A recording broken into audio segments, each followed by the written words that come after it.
And good evening. This is live coverage of a Republican gubernatorial candidate forum live from Bellingham. We're on KGMI radio here in Bellingham, also in Seattle on AM 770 KTTH, and in the Tri-Cities on News Radio 610 KONA, also on YouTube and TVW. And here is Master of Ceremonies Charlie Crabtree. Good evening, everyone, and welcome to our virtual gubernatorial debate event. My name is Charlie Crabtree, editor of thefourthcorner.com. We'd like to begin the process here tonight with a salute to the flag representing our country. Please stand.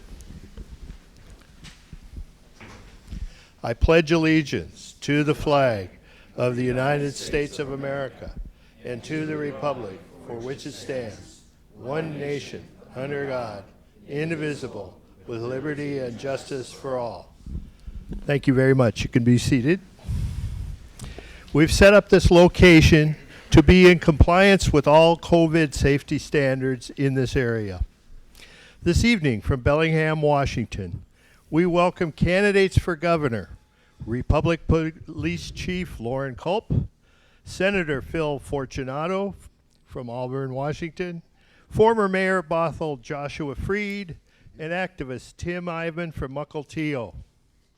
This presentation will be live, as stated, on 790 KGMI Radio in Bellingham, 770 KTTH Radio in Seattle, 610 KONA in the Tri-Cities, and live streaming on TVW locally on Comcast Channel 23 and on Common Threads NW YouTube channel. And also will be available tomorrow at kgmi.com on podcast and as an archived item on TVW. The sponsors this evening are Common Threads Northwest, a nonprofit public interest group based in Northwest Washington State. They promote individual rights, informed communities, and prudent use of public resources. They are business owners, farmers, employees, and families who want to be involved in local issues. Reach them at commonthreadsnw.org. Also sponsored tonight by thefourthcorner.com. Since 2009, The Fourth Corner has been a source for local and state issues that educate the public from a different perspective. Respected for articles that are well-sourced and informative, this nonprofit has worked continuously to make certain all citizens have access to information they need to be involved community members. You can reach them at thefourthcorner.com. Also sponsored by CAPER, Citizens Alliance for Property Rights. CAPER has been helping citizens restore private property rights since 2003. Their website at proprights.org provides a place to go for reports on issues, forums, and other events concerning our right to property. The radio broadcast portion of tonight's event is being sponsored by a donation from Asset Advisors, LLC. So, an overview of tonight's event. Our evening debate will be divided into two separate segments, and we hope to let the audience have a good preview of how these candidates will be different from the current administration and what they have to offer the state of Washington in leadership. The first segment will be a traditional question and answer session, rotating the respondent to the question in an equitable manner. The random generated order of rotation to start will be Lauren Culp, Joshua Freed, Phil Fortunato, and then Tim Iman. The second segment of the program tonight will be a rapid fire and response round robin with candidates asking each other questions for 15 seconds and allowing a 30-second response from the other three candidates. In this part of the campaign, the timekeeper here is very important and will be responsible for keeping the debate as fair and informative as possible. The timekeeper tonight is Mark Nelson. We have two moderators for tonight's debate. Former State Representative Vincent Buys and First Vice President of the National Federation of Republican Women, Eileen Sobczak. They will take us through further details and the meat of the debate from here. Vincent Buys will get us started. Enjoy the debate. All right, well, thank you, Charlie, and welcome everybody to tonight's forum, moderated by myself, Vincent Buys, former state representative for Whatcom County, right here in the 42nd Legislative District. We're excited to have you on board tonight and hope that you find this event tonight very informative and find the candidates riveting. So thank you for coming. I'm Eileen Sobczak, and I'm the first vice president of the National Federation of Republican Women. We're going to start off tonight, candidates, with 3 minutes for you to give an opening statement. And we will begin with Chief Culp and then go down the line with Joshua Freed, Senator Fortunato, and ending up with Tim Eyman. So, Chief Culp, you may begin. All right. Thank you for having this, and welcome, everyone. I am Lauren Culp, candidate for governor of Washington State. I've been a lifelong resident of Washington. I was raised in Jefferson County on a small farm outside of Chimacum, Washington. And I went to grade school and junior high there, and then lived in Republic, Washington. My parents moved us over there. I met my high school sweetheart. We've been married for 43 years this year. We have 2 sons, 7 grandkids that live in this state. And I've been a U.S. Army soldier. I was a sergeant in the 101st Airborne Division. I also went to drill sergeant school where I helped to turn civilians into soldiers. I served overseas for my country under one of the greatest presidents of my lifetime, President Ronald Reagan. I served from 1980 to 1984. And then after that, I started into construction in the Olympia area. And 3 years later, I started my own construction business. I ran that for over 20 years in the Olympia area. And then at the age of 49, I realized my childhood dream and went to be a police officer. And I've been a narcotics detective for over 3 years, patrol officer, a canine handler, and currently the chief of police in the Republic. And I believe strongly in individual freedom and liberty. And I believe that our government is out of control. We have a governor who acts like a dictator instead of a public servant. He has the job of overseeing the executive branch of our state government, not every aspect of our lives and our businesses. And I intend to bring freedom and liberty back to the state so that we are free to make decisions for ourselves, for our families, and for our businesses. And I appreciate this time that we have to express our views. Thank you. Great. Joshua Freed, very nice to see everybody tonight. It's a pleasure to be here. It's nice to actually be at a forum where we get to sit with each other and see each other rather than on Zoom. There's so many times I'm looking at everyone's background, so it's nice to actually be here, talk about the issues that are important to each and every one of us. But I'm running for governor because I'm looking at the myriad of issues that need to be addressed here in Washington State, failures of our governor. I just recently got back from touring to all 39 counties in our state after 14 days, and I'm finding that the message is consistent and clear. People are ready for a new governor in Washington State. And the evidence of the failure that I'm seeing is I was downtown just 2 weeks ago serving meals to 150 individuals living on the streets of Seattle. And heartbreakingly enough, I'm finding as I'm looking in the eyes of these folks coming up to get a grilled cheese and a water and some fruit, is they're in first-time homelessness. So out of the 150 people that came, I spoke to 8 that were first time in the last few weeks in homelessness. And they're as a direct result of the directives of this governor that are very unconstitutional, that he says are driven by science and data and clearly are not. So it's time to bring back safety and civility in Washington State, get businesses back to work. We need to reopen Washington because businesses are suffering, individuals are suffering. We have the highest unemployment rate in the nation. I served as the mayor of the city of Bothell for a period of time and oversaw the largest revitalization of a downtown in Washington State. Also served on Puget Sound Regional Economic Committee and also on the Joint Legislative Committee for the Chambers of Commerce that addressed issues when it came to economic development. I'm uniquely qualified to address what's happening in our state as we're seeing crumbling businesses and people struggling and the highest unemployment rate in the nation. We need to get people back to work. And then we can see how during this period of time, Jay Inslee has considered some people essential, some people non-essential. And I think that we are all essential. Certainly, we all need to provide for our families. Government is not the answer. I think removing government from that program and removing that burden and allowing people to move their companies forward, their families forward, is definitely essential today. So also focusing on what's happening in the drastic increase in crime in Washington State. We're under Jay Inslee. We've seen murder increase by 41%, rape increased by 65%, homelessness has drastically increased under the directives of our governor. So for me, it's time that we take back our government. We shrink what's happening in Olympia, at least shrink state government by 25%, so we can leave more money in the hands of those who make it. And I'll be a governor that's representing the citizens of Washington State, not just special interest in Olympia. And so I look forward to people's vote, and thank you so much for all the folks that are listening in online tonight on TVW and certainly listening on the radio.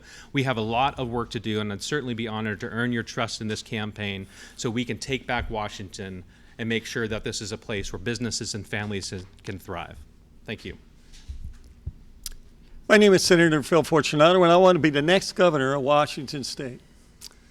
Now, among our panelists, we go to these forums quite often, and actually we all pretty much say the same thing. We all want less government. We all don't like Jay Inslee. We all think he's doing a horrible job as governor. What I want to do is I want to draw the distinction of what makes myself different. A little bit of background. I've been married to my wife 44 years. This year it'll be 44 years. We have 5 children. My first 3 sons joined the Marine Corps. My number 4 son said he didn't want to join the military, so I suggested the Air Force. It's always nice. It's always nice, actually, to recently where things are opening up, and I said it's nice to be out in a crowd where you could see people, engage the crowd. I said, it's like watching, doing it on Zoom is like watching a rock concert on TV. You know, it's not the same as being there. But I'm the only one among this crowd here that has actually done things to reduce taxes. Haven't voted for a single tax increase. Got the award for Senator of the Year for property rights, protecting Property Rights Alliance from the Citizens Alliance for Property Rights. Conservative Union gave me the Conservative Achievement Award for a conservative voting record. I'm the pro-gun person along with Senator Wilson in our caucus. And many people don't recognize that the very first bump stock bill actually banned semi-automatic firearms. We were able to successfully change that to just banning a piece of plastic. So when you're looking at the state economy and you're looking at the way the governor handled this COVID thing, this is a total disaster. I mean, when we first were given the briefing on what this was going to be, it was going to be 10,000 people were going to die, and there were going to be hospital beds out in the street, and it was going to be catastrophic. 2-3 weeks later, it's pretty obvious that you could go to Costco or Fred Meyer or whatever and not pass on an infectious disease as long as you had some kind of healthcare protocol in place. So I think it was March 26th is when I wrote my first letter to the governor and said, you need to open up the rest of this state. You need to be able to tell people, come up with a healthcare protocol, run it by the Department of Health, open up your business. There's absolutely no reason to put every mom and pop business out because you determine that it's non-essential. I said, this essential, non-essential stuff just drove me nuts. And but in addition to that, here I am a state senator and I am reduced to writing letters to Santa Claus. I write letters to the governor, right? And I get the same response I get from Santa Claus, nothing.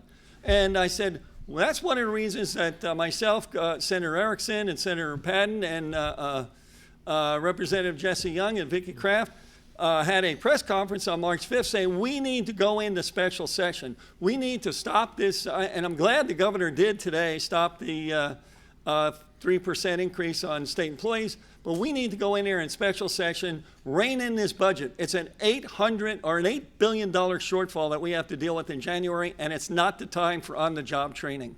Thank you. Perfect. Nice timing. Go ahead. My name is Tim Eyman, and I'm not just running for governor. I'm running to fix a broken system.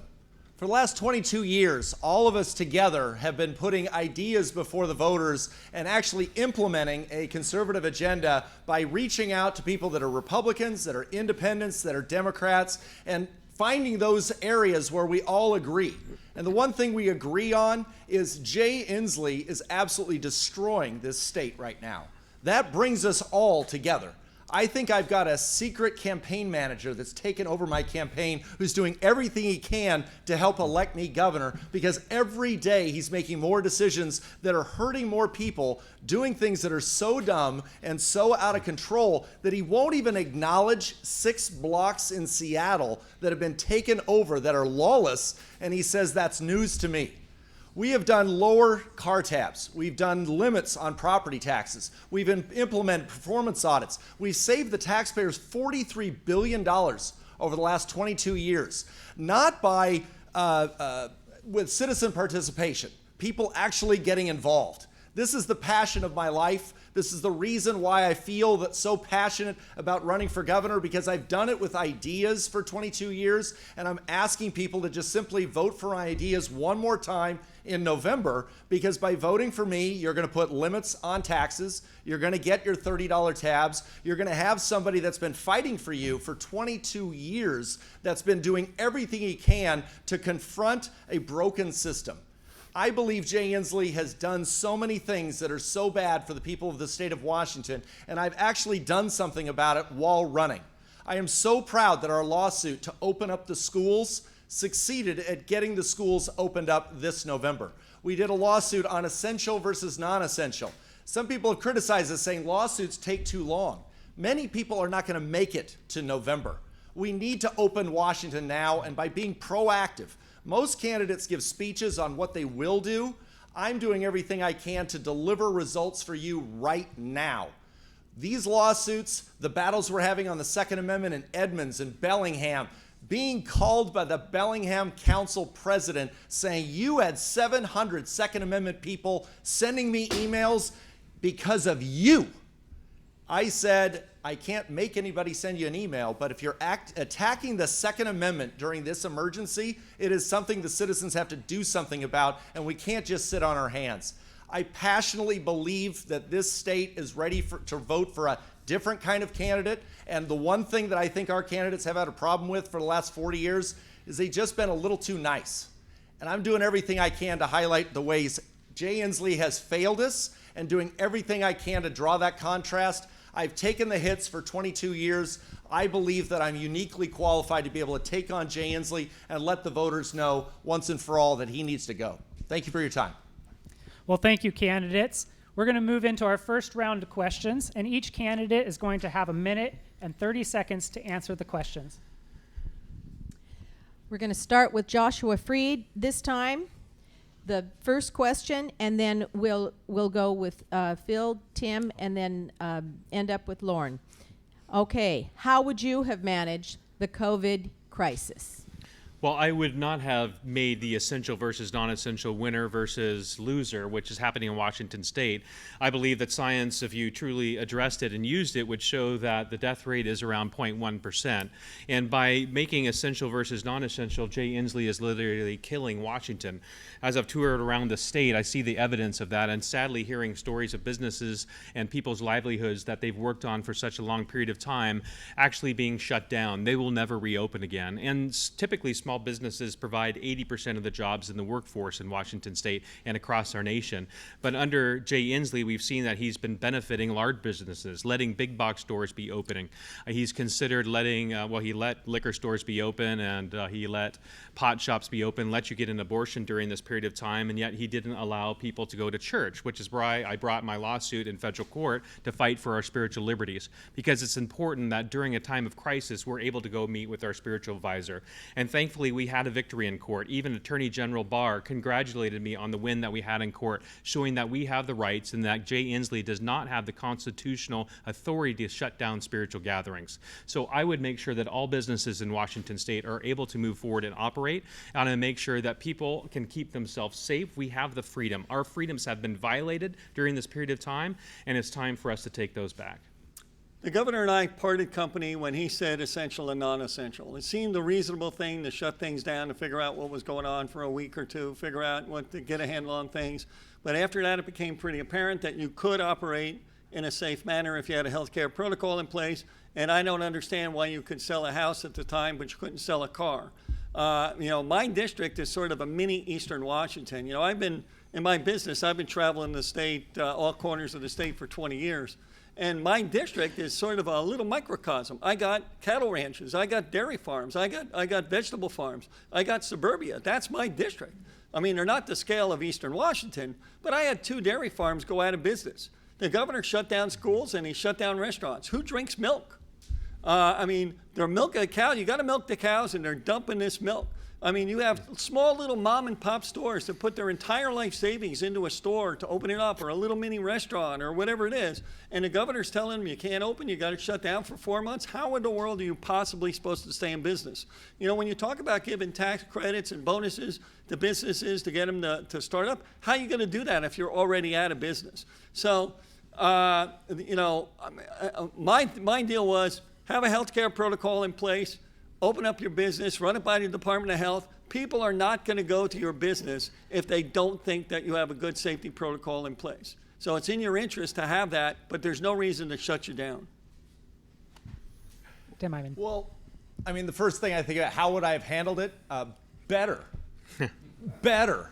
Because it couldn't have been worse. I really fundamentally believe that he violated the Constitution, basically taking everything over and deciding for 7 million people how they need to live their lives.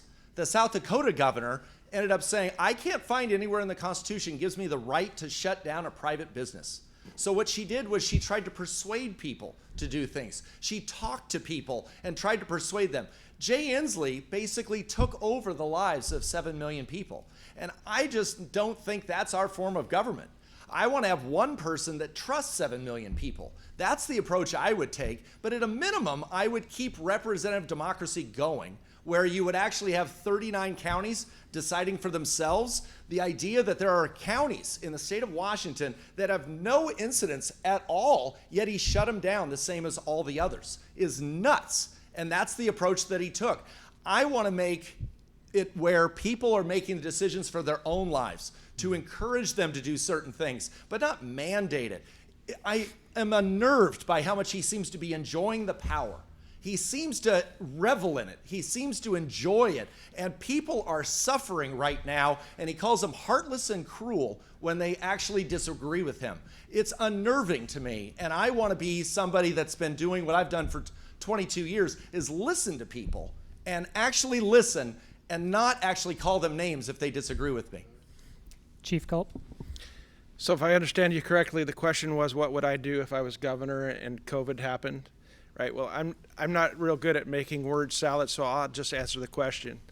If I was governor, I would have press conferences with the medical professionals to explain to the citizens what's going on, what they should do to protect themselves, what could happen if they don't. And then as governor, make sure that the supply chain is open for the medical equipment and personal protective equipment that was needed. And then let individual citizens and business owners and families make that decision for themselves. Article 1, Section 1 of the Washington State Constitution says that the power is inherent in the people and that government is there to protect citizens' rights.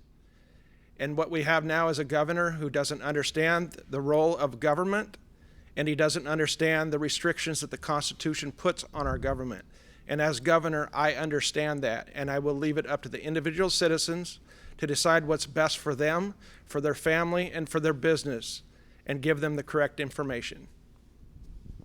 All right, thank you, candidates. This next question, we will start with Senator Fortunato. The state is facing a projected $9 billion budget shortfall. How will your administration deal with the size of this deficit? So it's interesting that you say 9 million, because when they said 1, I said 3. When they said 3, I said 6. When they said 8, I said 10. So you're splitting the difference there. So this really brings home the message that whoever you hire as governor, which is what you're doing, you're hiring somebody as governor, has to have the knowledge and expertise and know where the money is, know how things work, know how the budget works and all that. Now, I'll be honest with you, I've been a senator for 4 years. 4 years isn't all that much, but it's a heck of a lot more than zero. And so we need to reduce the size of government. How are we going to do that? The most common way to do that is we need to reduce the number of state employees. The governor did stop the 3% pay raise. That was one thing, but we need to do a 5% pay cut across the entire state, including elected officials. But we also need, what I want to do is encourage early retirement to get rid of those people in the upper block.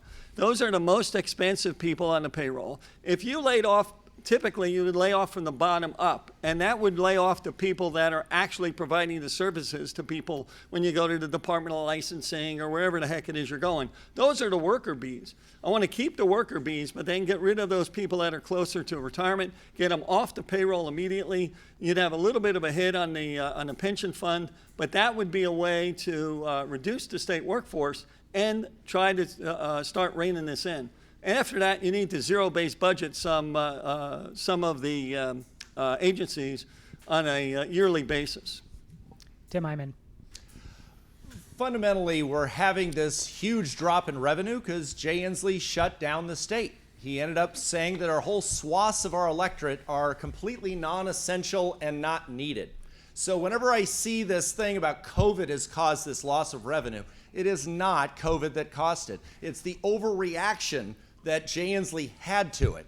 Going into the next legislative session, I believe the revenue drop is going to continue because he is not opening up Washington. I don't want to cut anybody's pay. I want to open up Washington so we can generate the tax revenue to be able to pay our public employees what they're worth. And unfortunately, Jay Inslee's making that job harder. It's the only area where he actually didn't fund government was public health.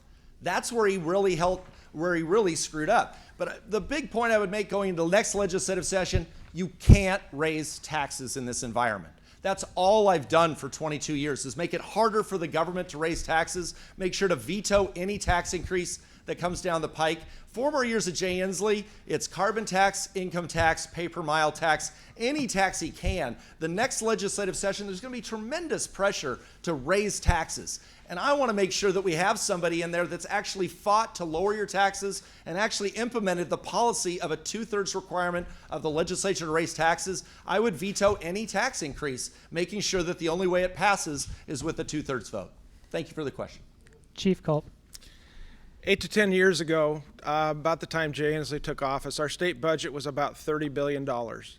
And since then, it has almost doubled to about $60 billion.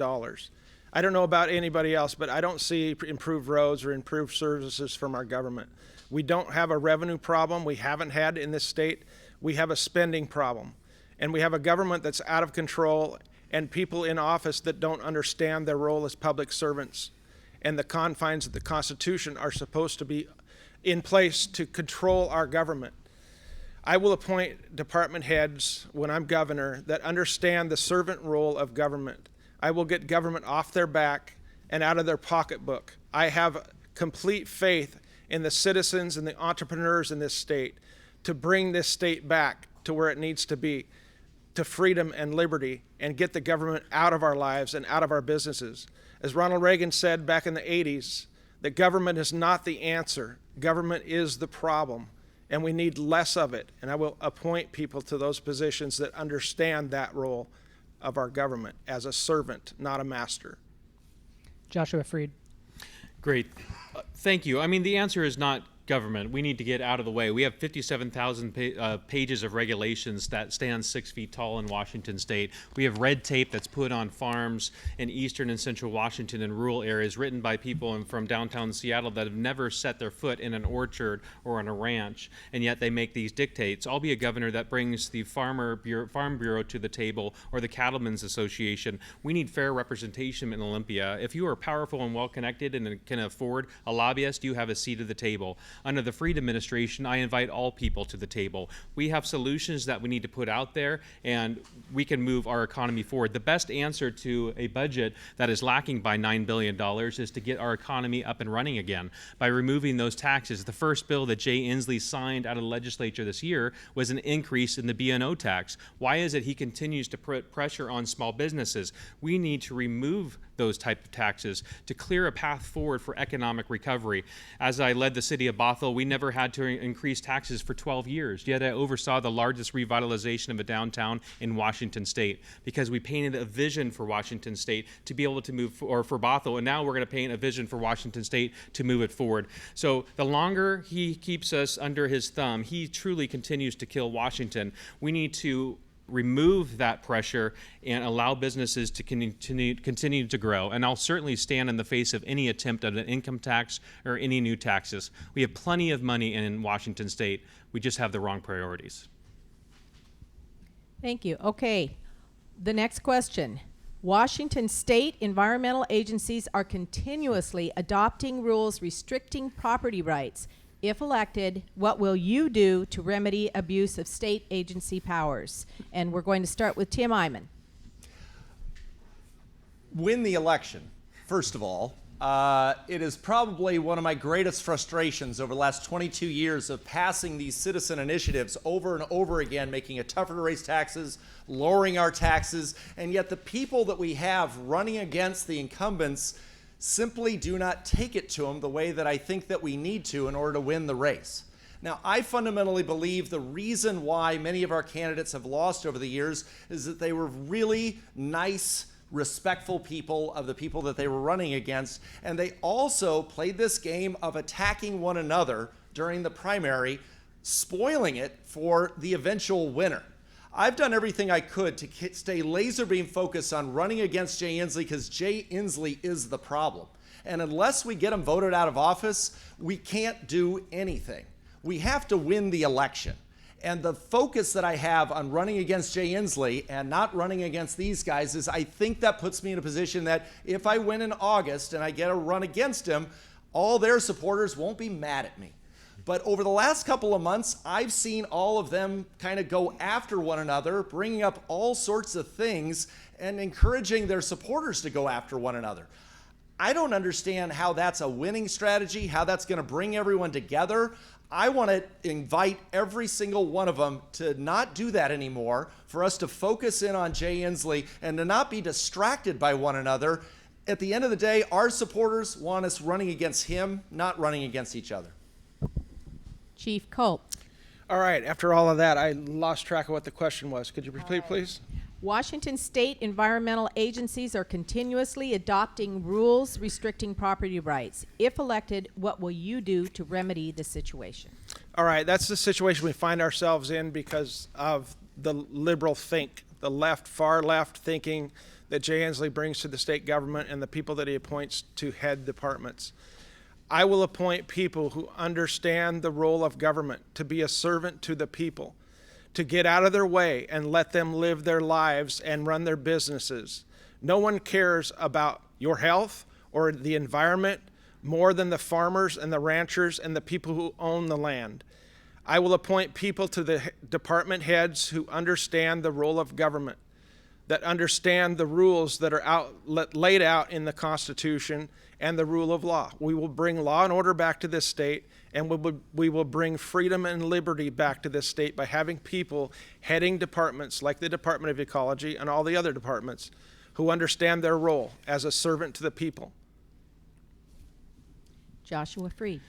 Well, I understand firsthand how environmental agencies can impact your business. I run a real estate development company. I've owned my own company for 15 years, and the cost of homes has exponentially increased as regulations continue to increase. We see property rights taken away with extensions to buffers on streams, or I've even seen buffers put on ditches. So as the environmental agencies continue to take our own properties, we're seeing it get to a point where it's unattainable to purchase a home here in Washington State. So they do need to be reined in. Yet at the same time, I believe that personally upon me, when you read the Bible in Genesis, we have a call to care for the environment. God invites us into that.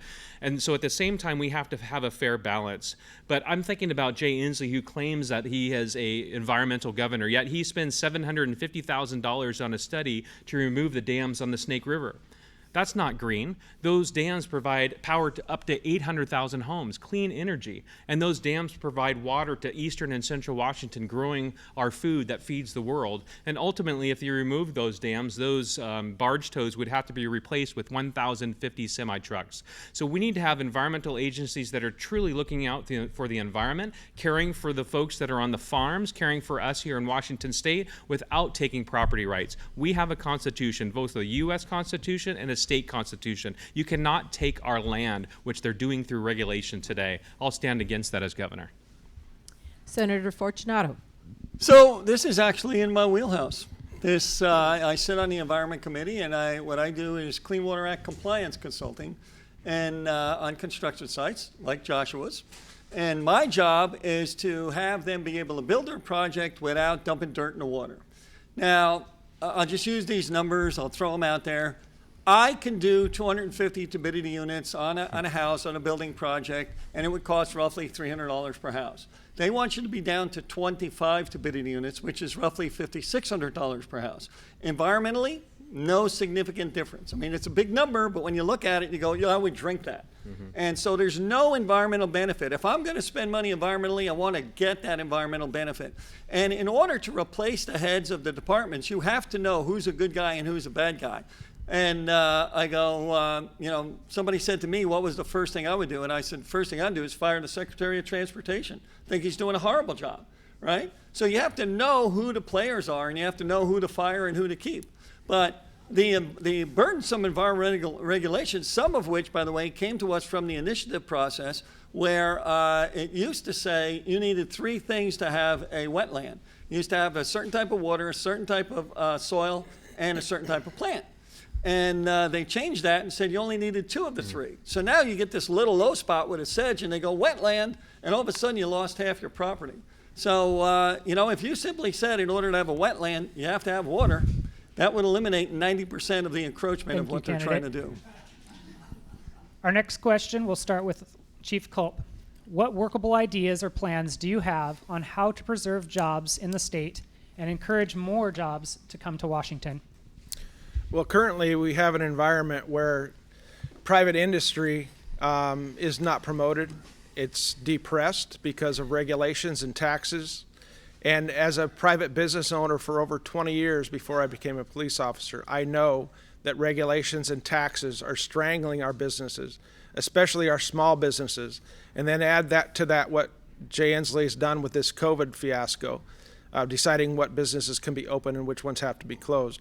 But getting government out of the way, reducing regulations, reducing taxes, letting citizens decide what's best for them and their business, and just having government get out of the way. Deregulate a lot of things. Starting from day one, I'm going to be cutting regulations. This state has never reduced regulations, never reduced taxes that I know of in the last 35 years. But that's the main goal of government. Just get out of the way, make it easy for businesses. We're going to lose businesses, we're going to lose citizens if things continue the way that they have and the way that they are. We need to free the entrepreneurial spirit, let Washington residents get back to work, get back to their business, and get government out of their way. Thank you. Joshua Freed. Well, I've actually been a job creator. I've been a small business owner for the last 15 years. I have employees, and I'm always looking to make sure that their salary is received. We've continued to, of course, pay our employees during the stay-at-home crisis.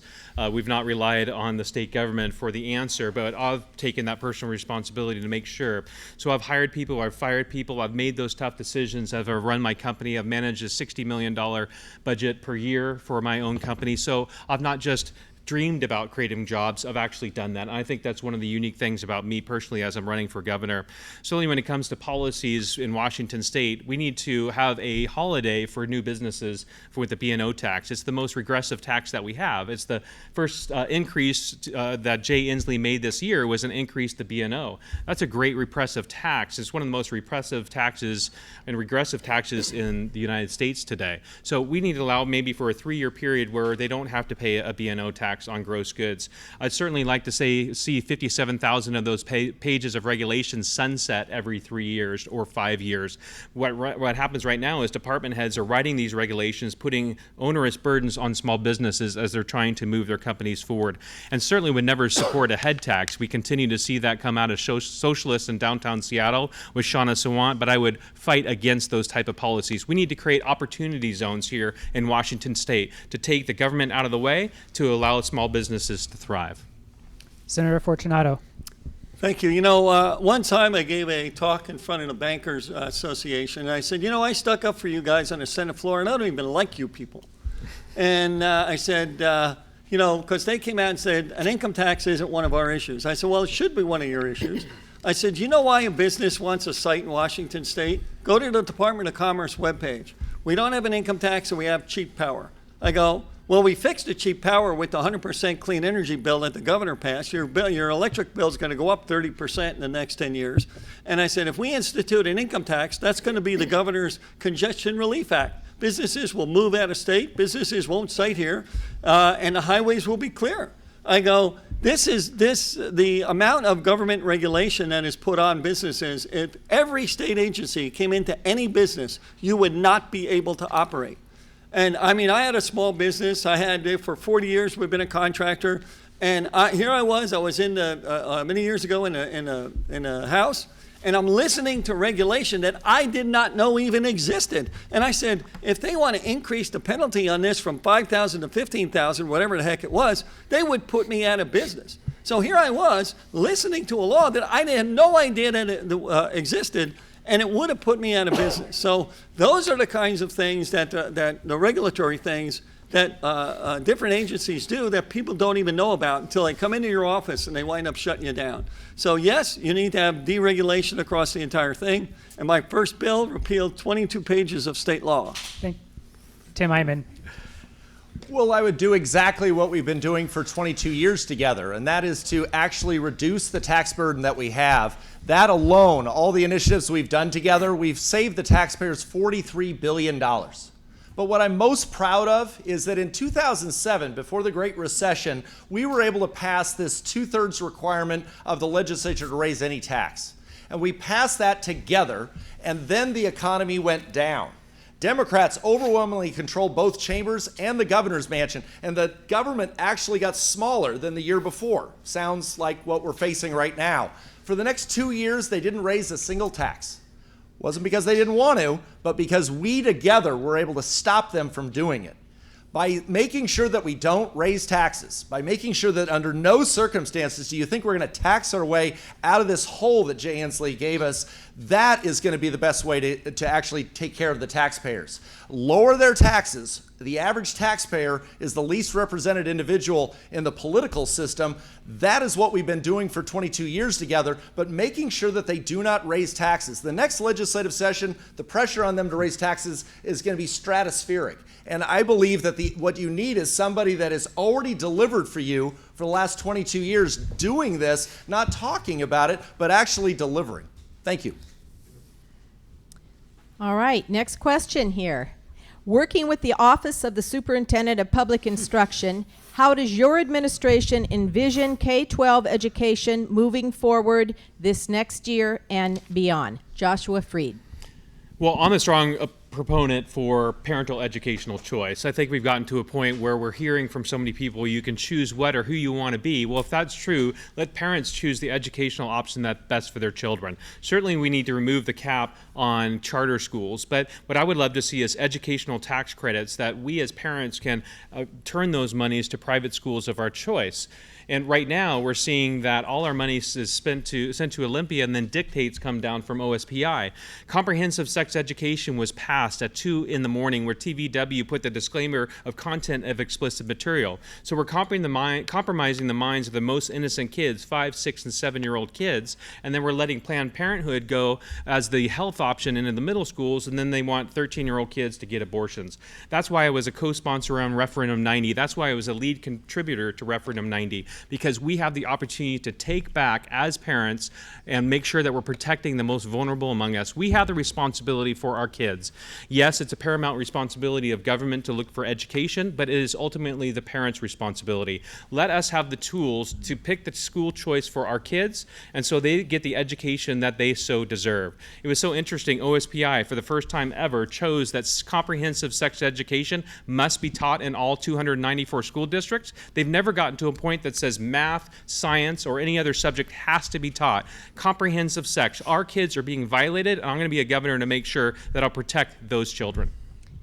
Okay, Senator Fortunato. So I actually ran the Parents' Rights Bill, which would allow parents to have the right to opt out of all this stuff if they didn't like it. I also ran a bill that would have given you a property tax credit equal to the school levies that you're currently paying. So the money would not go to the state and come back to you. It would simply not go there to begin with by giving you an exemption and letting you keep that money. That would have given people $800, $1,200 if you had your kid in private school or homeschooled. If every private and homeschool parent sent their kid to public school, the state would be bankrupt. You would have to build so many more new schools and hire so many more new teachers. The state simply couldn't afford it. So they are actually doing a service to the rest of the citizenry, and they deserve to get some kind of tax break for it. I was also a co-sponsor on R90 and a supporter. I was responsible for getting almost every senator in our caucus to be a co-sponsor on it as well, to push it through. But you know, you want to have comprehensive sex education that tells a little boy or a little girl, it doesn't matter what body parts you have, you can choose what gender you are. It's madness. And so, you know, if you want to have comprehensive sex education that's age appropriate, give the child some biological information and send the information back to the parent and say, parents, this is what you should be discussing with your child. It should not be included in any school curriculum at all. Tim Eyman. Well, I fundamentally believe that the greatest accomplishment we've done during this campaign is the Open Schools Now lawsuit, which actually forced them to open the schools this fall. They were actually talking about keeping schools shut down until January, but we were able to get 3 single moms, 3 young boys. They all ended up doing this lawsuit, and we had this brilliant attorney, Joel Ard, highlighting the fact that the paramount duty of state government is to educate our kids. How is Jay Inslee's shutdown fulfilling that? By bringing that forward, we didn't just make a campaign promise, if you elect me, we will open up our schools. We are now opening them now because we were proactive, we were aggressive, because I don't want to just talk about the stuff I'm going to do. I want to actually deliver while running. And this is such an extraordinary accomplishment. These single moms, these 3 single moms, did more for education for every child in the state of Washington than Jay Inslee has done. Think about that. These 3 women were willing to put themselves out there, be the tip of the spear, go to court and say, I have a fundamental right and my kids have no internet access. And Jay Inslee locked them in my house to the point where they can't get a good education. Open schools now, that is how you get a good education. Face-to-face interaction with teachers, good teachers. We're paying them a lot of money. They deserve it. I think we appreciate teachers more than we've ever imagined right now. I love my kids. I like them better when they're at school than when they're in my own home. Thank you. Chief Culp.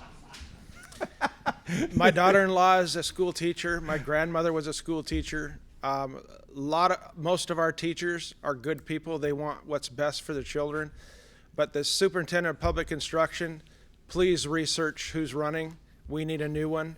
We don't need to be teaching that bananas and carrots and cucumbers are sex toys to our children in school. That's absolutely disgusting, and it needs to be done away with. We need to have parental choice. Parents need to be able to decide what's best for their children and where they're going to be educated. That's the very important thing. You know, parents are in charge of their children, not the state, not bureaucrats, parents. And if parents want to homeschool or send their children to private school or to a different school in a different zip code, that should be up to them. And giving parents the choice of where to send their children creates competition. And competition in the workplace or competition in education breeds excellence. Everybody brings up their standards. We need to get back to the basics of teaching our children things that will help them in life. We need to get back to getting the trades in high school. The trades all across this state are screaming for employees. And we need to get that back into schools so that children who decide that they don't want to go to college, they have a pathway to a good paying job right after school. Thank you, candidates. How will your administration address the mismanagement within Employment Security Department? Phil Fortunato.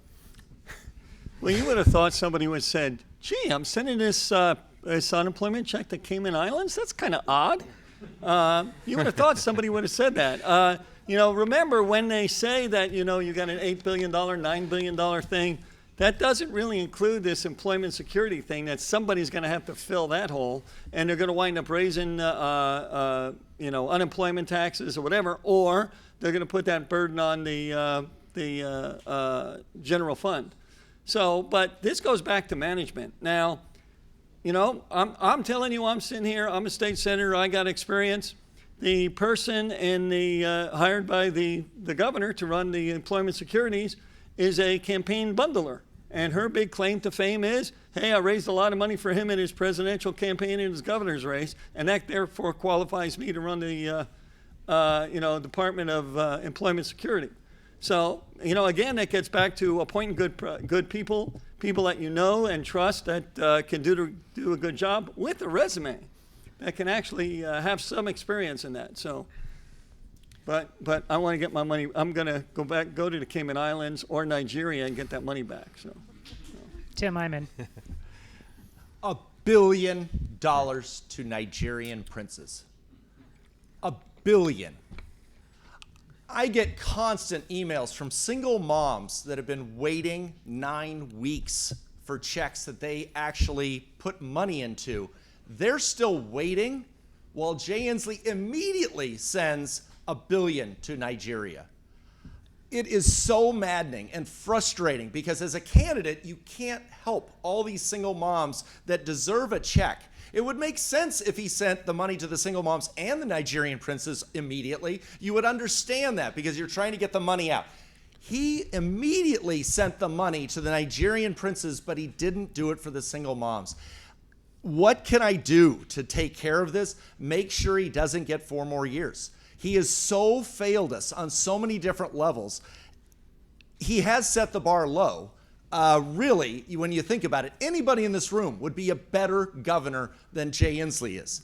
You have to think about how bad that is. Everybody would be better. My 12-year-old daughter, I adore her. She would be a better governor than Inslee is. But for 22 years, I've been doing everything I could to hold government accountable with performance audit initiatives and all the things we've done together. I promise you, I will not send $1 billion to Nigerian princes. That right there, I will be better than him. Chief Culp. Look, employment security had 2 things they had to do, right? Protect the taxpayers' money and pay people their benefits. They miserably failed on both of those things. That's incompetence. There are safeguards in place. I've dealt with unemployment as an employer and as an employee. When someone applies for unemployment, employment security checks to see if they've been employed in this state and if they have benefits coming, and then they send out a notice to the employer who checks and agrees or disagrees with, yeah, that person worked for me. Those things were discarded when Jay Inslee threw this economy into the toilet and shut everybody down, stay home and go broke. That was Jay Inslee's plan. And unemployment would just started shoving money out the door, apparently, but not to the people who deserved it. They sent it overseas, apparently. And that's absolutely ridiculous, and that person's still employed. That's incompetence at the Employment Security Department and at the governor's level. I've been in leadership my entire life. I was a 19-year-old U.S. Army soldier, became a sergeant, went to drill sergeant school, ran my own business for over 20 years, and have been a police officer and the chief of police for the last 4 years. I know how to lead, and you don't let people that incompetent remain in leadership positions, period. Joshua Freed. Well, I think a president has taught us all. You fired the project manager, and yet Jay Inslee has failed to fire the project manager, the person leading the employee security department. We've seen $1 billion, an open gaping hole of our tax dollars go out of our country during this time. I've traveled around the state, as I mentioned, to all 39 counties recently. As I talk to people in parks or in orchards or on farms, they're waiting for 6 to 8 weeks. I've talked to legislative aides that are getting calls and actually now told by the security department to not make calls anymore. They don't want to hear from you in Olympia. Yet this person continues to sit in her seat. Jay Inslee doesn't have the resolve to fire somebody. I've run a company. I've had to hire people. I've had to fire people. I've managed employees before. I understand what that means. You cannot benefit political activists by leaving them in a place while our tax dollars flow out of the state. Listen, our governor was ranked the worst governor by Cato Institute. He was #1. You know what else we're #1 on? We have the highest unemployment rate in the nation. People truly are suffering in the state of Washington today. They don't have a governor who is aware. He admits himself just 4 days ago that he is dismally unaware of what's going on. They gave an inch on Capitol Hill and they took 6 blocks. It is time to make sure that we are retaining fiscal responsibility in our state, making sure that our employees in the state get the help that they need, and when they find themselves in unemployment, they should find that a check is coming to them rather than go out through a gaping hole to a foreign country. All right, next question. Under Governor Inslee's leadership, our state has become extremely divided. What is your plan to unite us? And we are starting with Tim Eyman. The first initiative that I was ever actually the sponsor of was the one that limited affirmative action by saying the government has to treat all of us equally. If we apply to a university, if we try and get a government job, if we try and get a government contract, the government should treat everyone equally. That basic principle, Jay Inslee doesn't believe in that.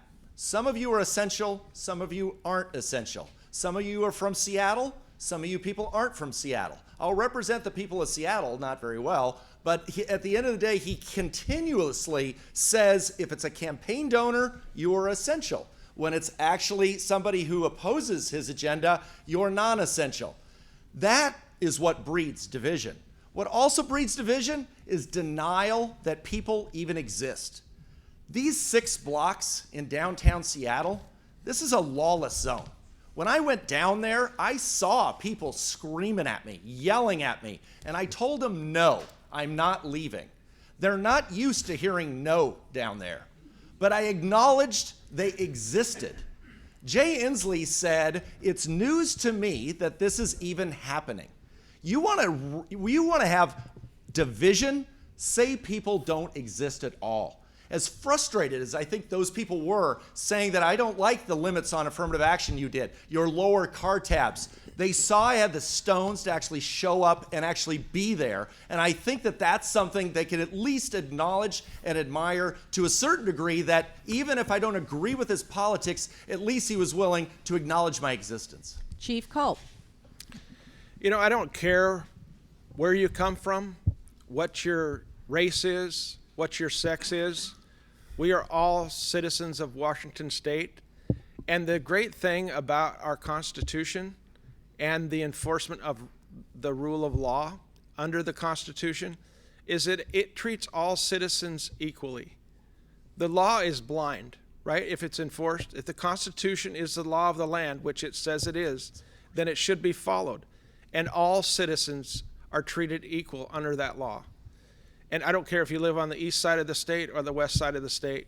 We all live in this great state of Washington, and I intend to bring all citizens together. I'm hearing from people who are supporting my campaign that have been lifelong Democrats. They're voting for a Republican for the first time in their life because they see what I stand for. They've heard me speak. They've seen my website. And they know that I will not rule like a dictator like Jay Inslee is. I believe in the rule of law. I believe in individual freedom and liberty. And that transcends both sides of the aisle, liberals and conservatives. So that's what I intend to bring back to Washington State, is individual freedom and liberty, and everyone is protected equally under the law. Joshua Freed. Well, we're all created equal in God's eyes. I've always been taught that we're supposed to look at each other equally. And by doing so, then you have mutual respect. What happened in downtown Seattle with the riots was not respecting a life that was lost and taken most violently. What they did is they created an autonomous zone, which is they wanted to feel like it's a street fair. I went down there myself. I did a video, met with some people there on the street. And when you try to understand what's going on, you can see just sheer chaos that's going on. It's sheer lawlessness. And lawlessness is actually more dangerous than communism or socialism. Both are horrible, for sure. But when you get to a point of lawlessness, it creates a terrible environment. Listen, Jay Inslee is not the answer to bring reconciliation, what's happening here in this state. This is not something that just happened overnight. It happens during a period of time. We need to find mutual understanding when people have felt that they've been victimized. We need a leader that doesn't create essential versus non-essential, loser versus winner. What happens here in Washington State, we have the powerful and well-connected if you have a lobbyist. Jay Inslee is not the answer to bring reconciliation. I actually have my master's in marriage and family counseling. I brought people on very opposite sides of the table together, and as mayor of the city of Bothell, I work with Republicans, Democrats, Independents, and Green to create a vision for downtown Bothell, and you can visit that vision today. We made it a reality as we worked together and brought people together with a common vision. In Washington State, we need reconciliation, and we need a vision. We need hope again. And I'll be that leader that instills that hope and paints that vision. Senator Fortunato. Thank you. Touch a little bit on Seattle. I was actually I had my hip replaced last week, so I was in the hospital. All this stuff was going on. And what struck me as interesting was when they painted over the word police and they wrote in People's Precinct. And it reminded me of Animal Farm when the pigs started writing all the rules on the side of the barn. But the biggest surprise I had was how many people hadn't read Animal Farm and knew what I was talking about. When I ran my homelessness program, I put my list of bills together. This is how to solve homelessness. Bang, bang, bang, a series of legislative bills. Well, I started off with graffiti, and I said, if you allow graffiti, graffiti is a sign of social decay. If you allow graffiti, the entire neighborhood goes down to hell. And that's exactly what they did. They allowed that little bit of a creep. We're going to give you a little more, a little more, a little more. And now what happened? You got guys down there with guns. You got illegal firearms going on. You got people declaring themselves autonomous zone. My question comes in is, are they going to be able to vote in the next governor's election? I guess is a question. But when you look at, we have an urban-centric approach to the way that we operate in Washington State with very little emphasis on the benefit that Eastern Washington brings us. And, it's like Western Washington liberals look at Eastern Washington with scorn and say, oh, those people. I go, I love Eastern Washington because they're normal people over there. And Thank you, candidates. We need to take a quick break for station ID. This is live coverage of the Republican gubernatorial candidate forum here on KGMI Bellingham, 92.9 KISM, 96.5 FM in Bellingham, and KGMI.com. Okay, at this time, I'd like to recognize some special guests with us tonight. Tonight we have Senator Doug Erickson and Representative Luann Van Werven. We also have two candidates along with us. Candidate in the 42nd Legislative District, Jennifer Sefcik, and in the 40th Legislative District, Russ Jallow. All right, back to our questions. Thank you, candidates. This has been great so far. Look forward to more questions. We'll start with Chief Culp. Would you support reducing the amount of executive authority the governor has during emergencies? That's a very timely question, isn't it? Do we want to leave the power that King Inslee is throwing around in the executive office? My answer is no, absolutely not. No one person should have this kind of power to shut down businesses, to tell people if they can open their business or close their business, and tell people what they have to do in their personal lives. Absolutely not. This stay home, go broke order that Jay Inslee's got, I never want to see this come around again. I believe in individual freedom and liberty, and you can't have it with the governor having that much power. Joshua Freed. We absolutely need to limit the emergency powers. You can't see it go on ad nauseum without the Four Corners contributing to that extension. Right now, I believe it should be limited to 30 days. The Four Corners should have limited that power to be able to continue to extend it. There's actually an initiative that's going to be moving forward that's going to limit the executive power to declare a state of emergency to 14 days. I don't mind that, and I think we have a government that is clearly showing that this governor has abused it.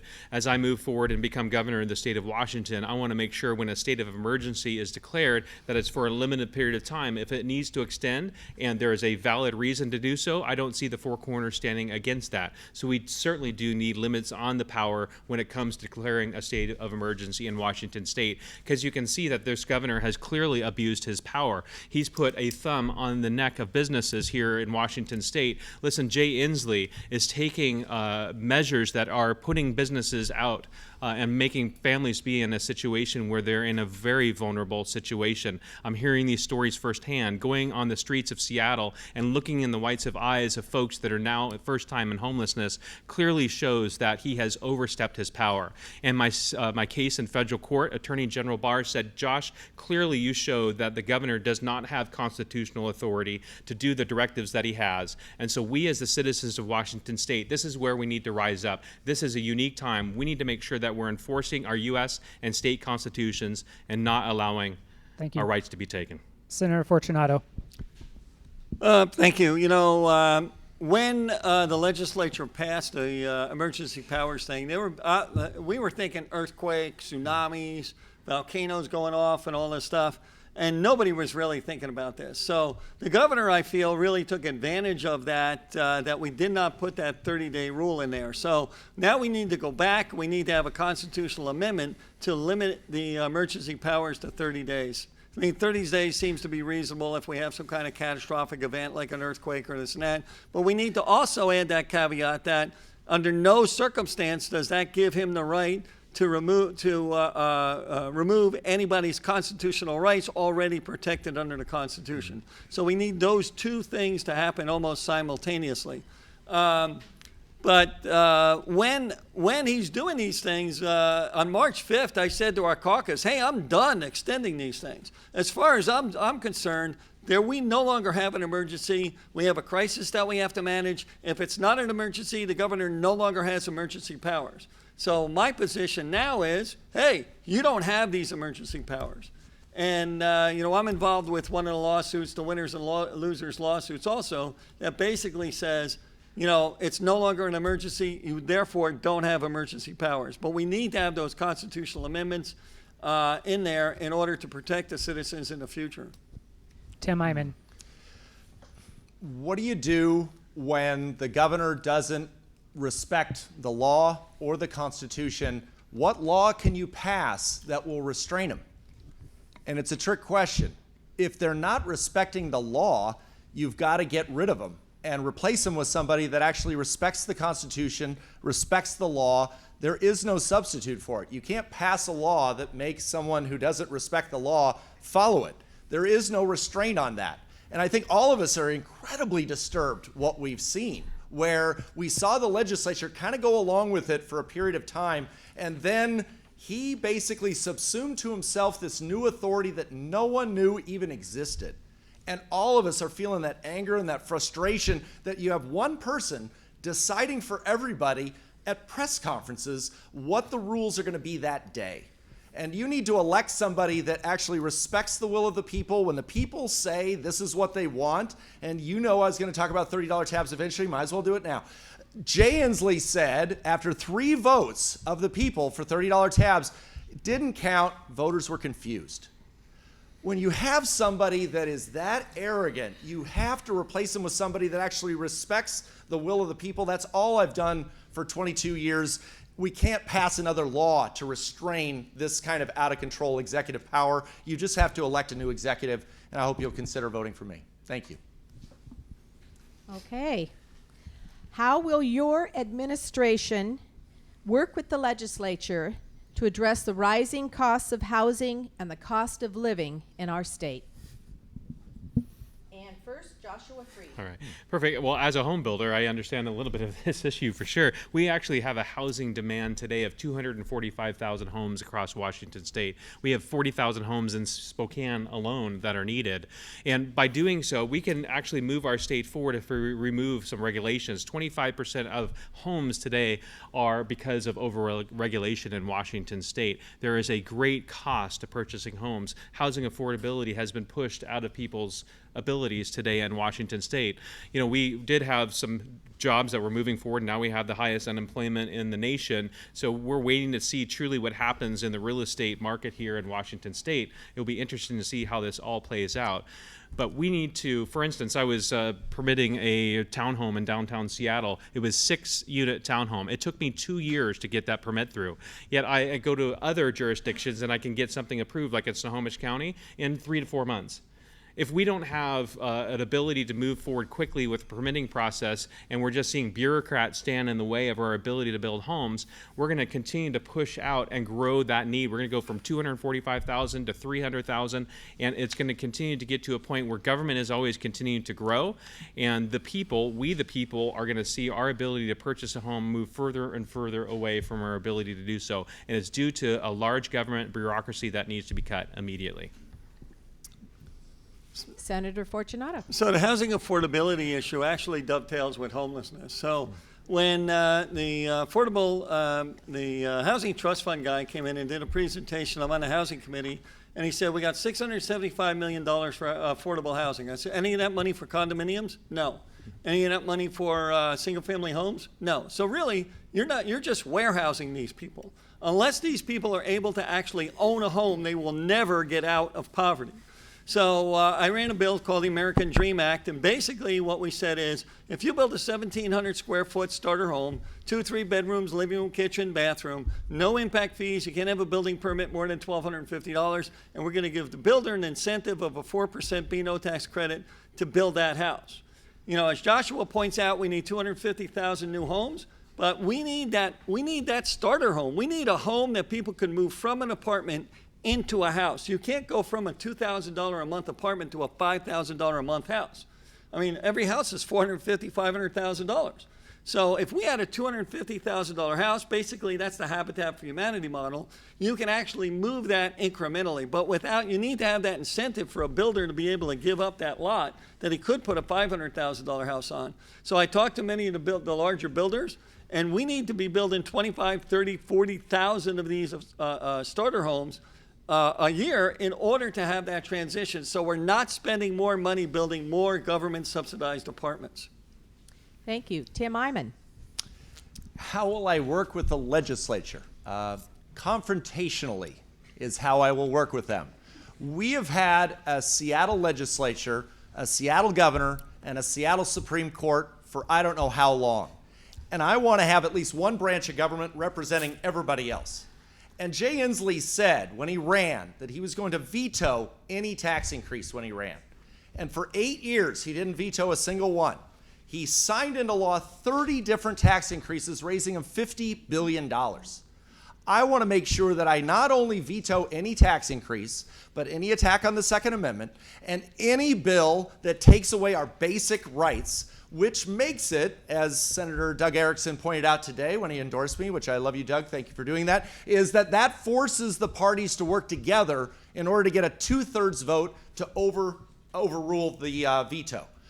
That's what's happening too often right now. They're all agreeing because our party has no power down there, no leverage. By vetoing lots of bills, you're forcing it to say the only way we can solve housing, taxes, any of it, is if both Republicans and Democrats work together. Right now, we have Democrats and Democrats working together. And that's not working out well for us. And this upcoming legislative session, we're going to see crazy land like we've never seen before. It's really frightening because our party has no power. Hopefully in November, we can vote for somebody that's going to say confrontationally, I'll work with you by saying no. Chief Culp. Currently, we have a state government that thinks that it knows what's best for everyone in every corner of this state, with blanket policies that cover everything. And that causes the price of land to go up. That causes the availability of buildable land to diminish. And we need to get more local control over our building, over our land use policies. I was just told today that Skagit County Department of Ecology said there's no new wells going to be drilled in Skagit County. Well, what does that do to the availability of land?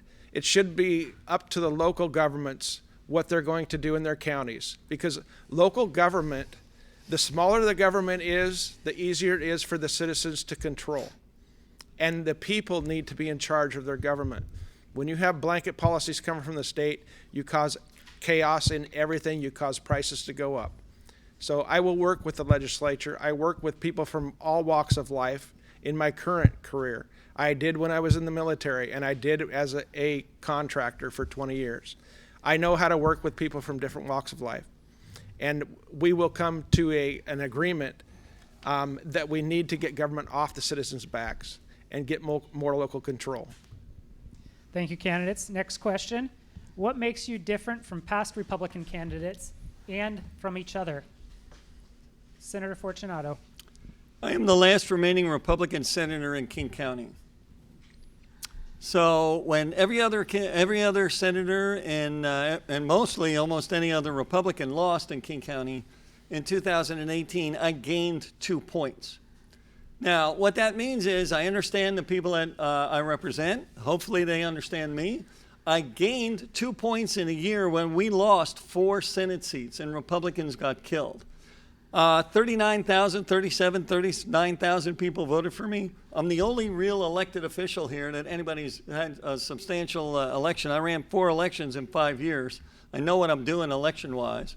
And so I think what makes me different is, number one, I have experience. Number two, I have an entire district that voted in my favor and increased every single time I ran. I got a higher percentage or a higher number of votes. That and the fact that, recently in a poll it said, hey, Fortunato is the best one to take on Inslee. You got experience, you got that track record, you know what you're doing. And so I guess that's what makes me a little different. Tim Eyman.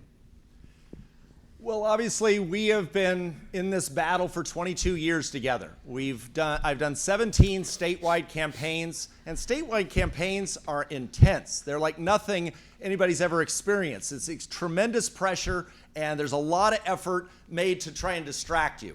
And focusing like a laser beam on what's important, I think, is a very critical role. So I've been through the process a lot. I made sure that when I announced my run for governor that I was not going to be distracted by the other candidates. I was going to stay focused on running against Jay Inslee because I want their supporters to eventually vote for me. In the last couple of months, I've seen every other candidate go after each other and encourage their supporters to go after each other. I don't know how that brings us together as a party. I don't know how that gains us more votes. We have to be unified after August because one of us is going to end up winning and running against Jay Inslee. And we should not be clawing each other's eyes out thinking that that's a good strategy. The strategy I've implemented is making sure that Inslee is the focus.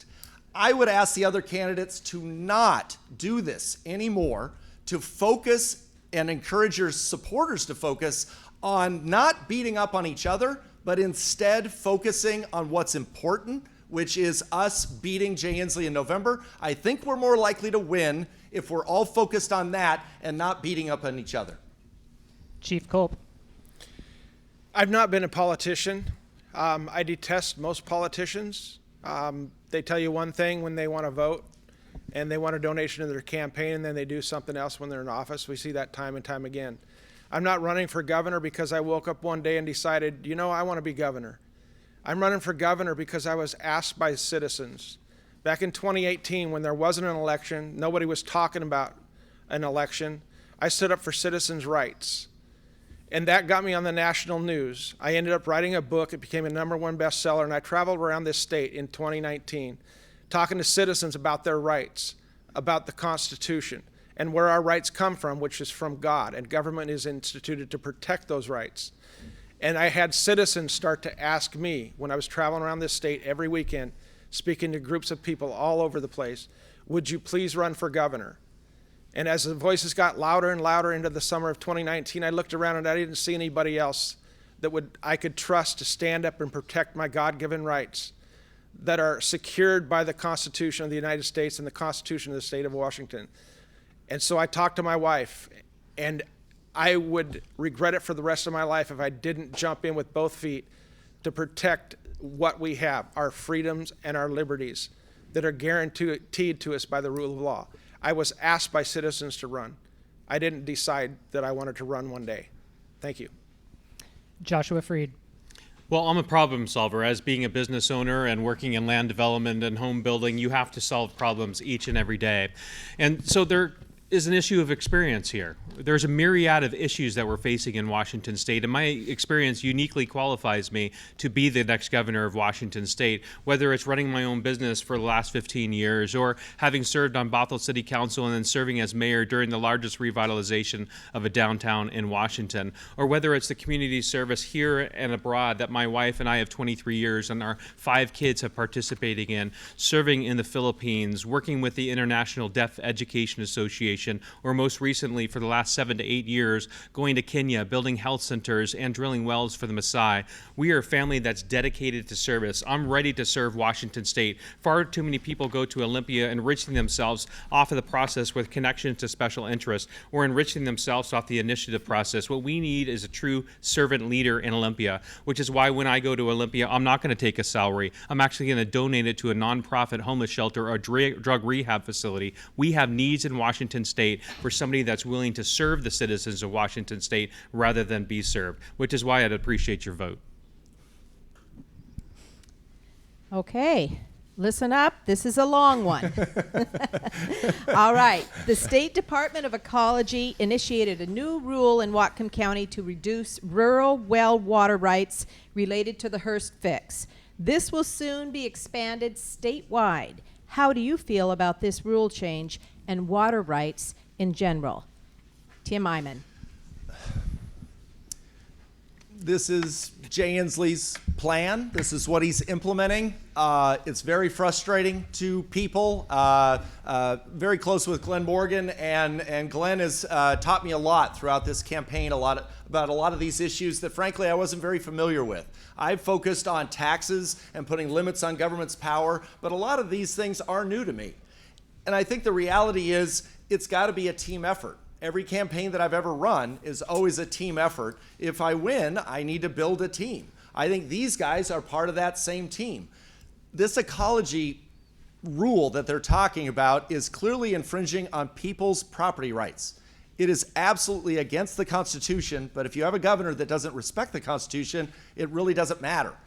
I believe we need to appoint people that actually respect property rights. It's an area where I don't think Jay Inslee or frankly any Democrat has ever truly respected it.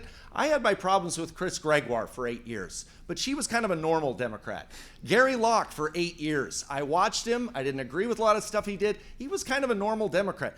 Jay Inslee, I can't even call him a Democrat anymore. There is simply a disrespect for voters that I don't think we've seen before. It is something that's disturbing to me, and I really hope, no matter who you pick, you're taking a step up. I just hope that you pick somebody that's actually been in the fight for a long time and delivered results already.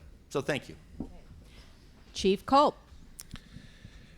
When I'm governor, I will appoint someone to head the Department of Ecology that understands the role of government. As I've said with so many things, a servant role, not a master. When someone buys a piece of property, their water rights should go with them. The government shouldn't tell them that they can't drill a well, that they can't access water. What does that do to the available land and housing prices? It skyrockets. Government needs to get out of our lives and out of our businesses, and we need more local control. That's pretty much it. Okay, Joshua Freed. So I've sat in a unique opportunity being in serving in city government for a while, also running my own independent and solely owned business for the last 15 years. And in land development, water is life. It's one of the first things that you check as you go look for a new development, a new opportunity to build a neighborhood. And so we actually in the city of Bothell went through a program of customer service to make sure that our land development desk really helped people when they came to the table to understand the process. Some jurisdictions stand in the way and make you almost feel like you're a criminal or penalize you. What what we need is true servant leadership in Olympia, not looking for ways that we block public or private property rights, but looking for ways that we are enabling people to be able to use their property. I mean, water is life. Water is essential to each one of us. I spent many years in, as I said, in Kenya, drilling wells to make sure that villages that never had access to clean water have that access. Here in Washington State, we have people that are actually putting meters on private wells, that they want to tax the very citizens on their private piece of property. This is extremely wrong.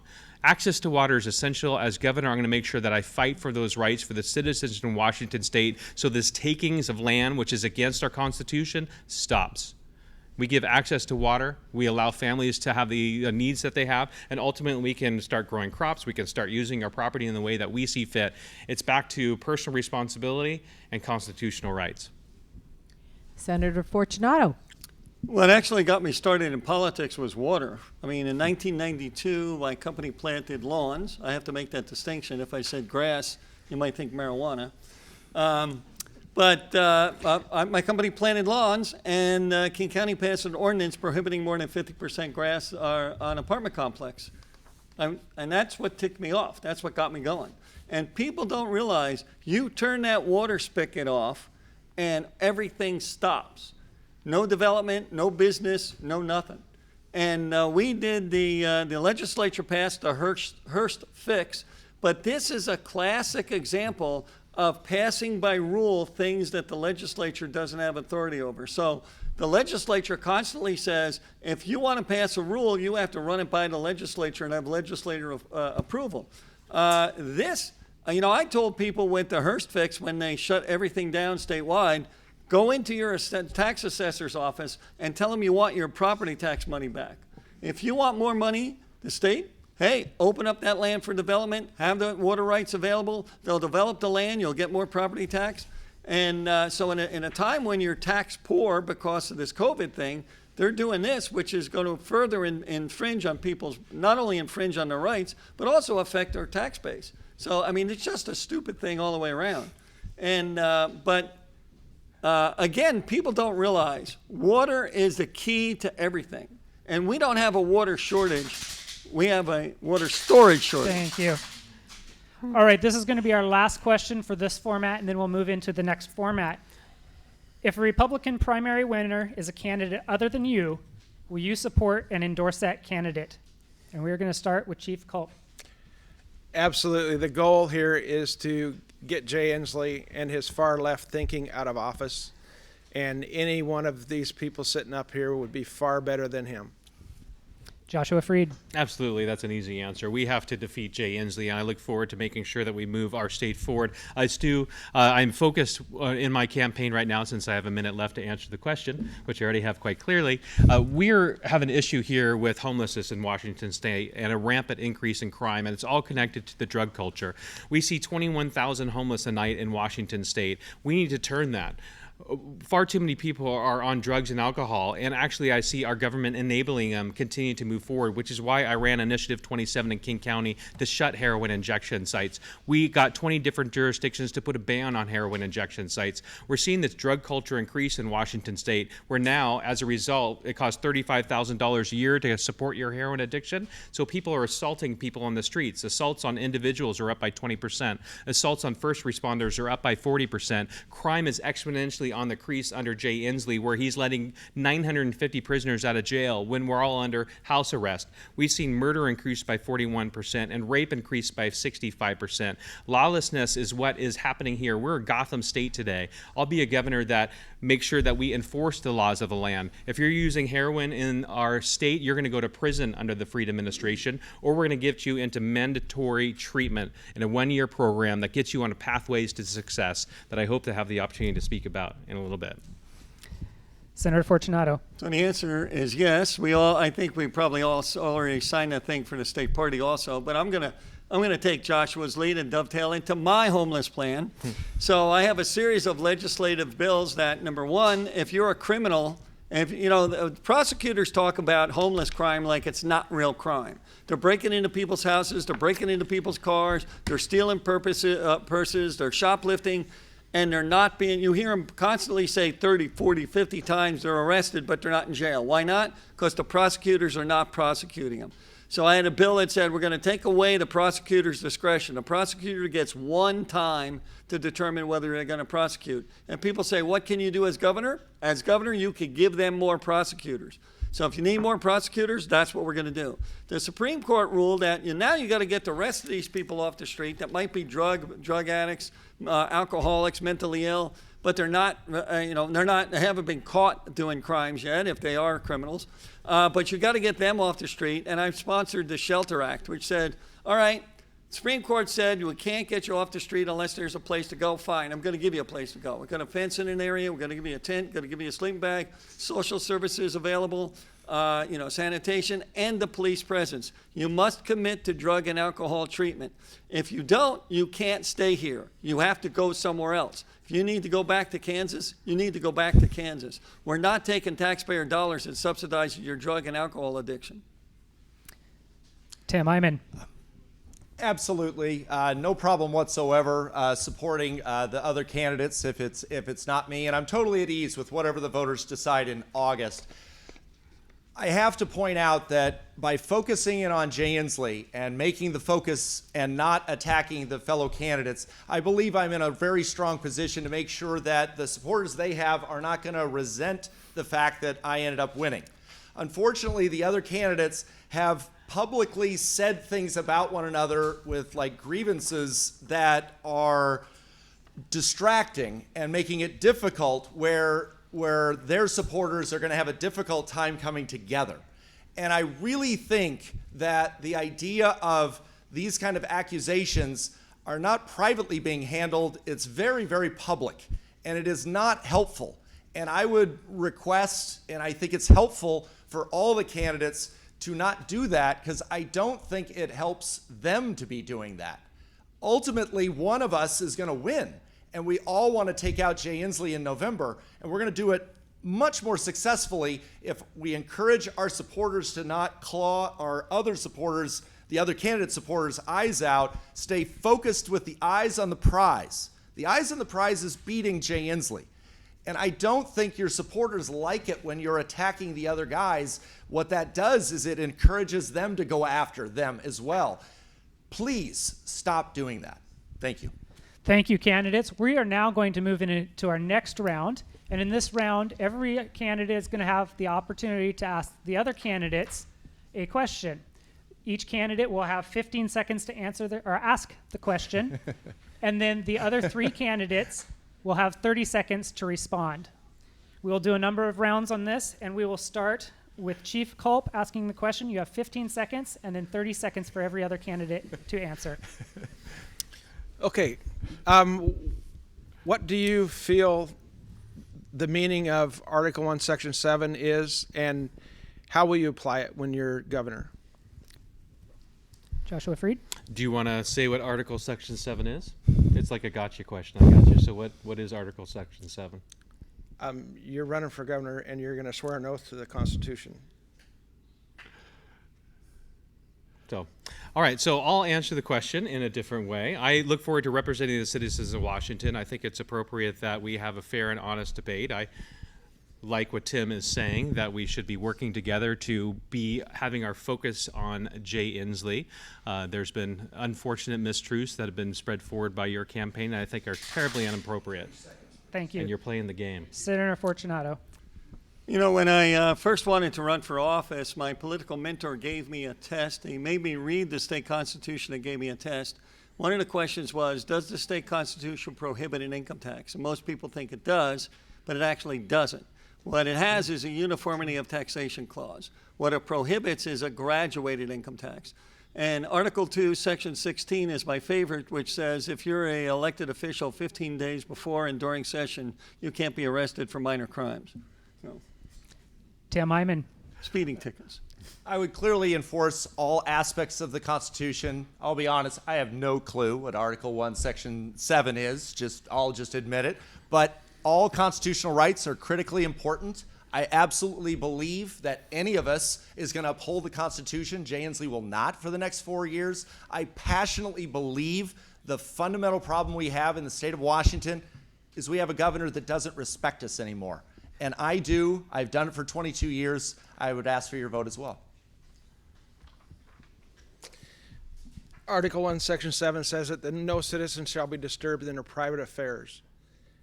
And that needs to be abided by. I realize that not everyone has the Constitution memorized. I don't have the whole thing memorized. Okay. But it's something good to study Thank up on. you. All You right, bet. thank you. Okay. Are we answering our own now question? Just it is your turn, Joshua Freed, to ask a question. Sure. Just for clarity, are we answering our own question or? No. No. Okay. Okay. Good. Well, so the question is, people are looking for a committed servant leader.